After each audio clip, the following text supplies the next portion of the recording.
চলে এসেছি আমার কুতি বাবুকে নেওয়ার জন্য। আমার খুবই ভয় করছে, আর কি বলবো।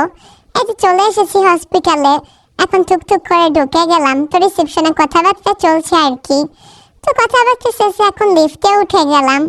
তারপর এই যে ফাইল দিল আর কি। আমাকে সবাই জিজ্ঞেস করছিল রুগী কোথায়। আসলে আমাকে দেখে রুগী মনে হচ্ছিল না, ব্যাপারটা খুবই সুন্দর লাগছে আমার কাছে। তো গিয়ে দেখি রুম পরিষ্কার করা হচ্ছে, তো সেই জন্য বাইরে একটু ওয়েট করছিলাম আর কি। তো তারপরে ভিতরে ঢুকে দেখি এসি সহ রুম দিয়ে এসি নেই, আউটডোর আছে। মানে কি আর বলবো।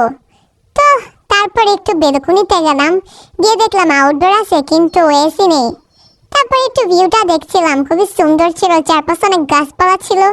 তারপর একটু চিপস খাচ্ছিলাম, আসলে একটা পুচকের খাওয়া দেখে আমার আবার খেতে ইচ্ছা করছিল। আমাকে তো আর খেতে দিবে না, একটু জবা খাচ্ছিলাম, তাও নিয়ে গেল আমার থেকে নার্স এসে। খেতে দেয়নি আমাকে, খুবই ভয় করছে কি যে হবে।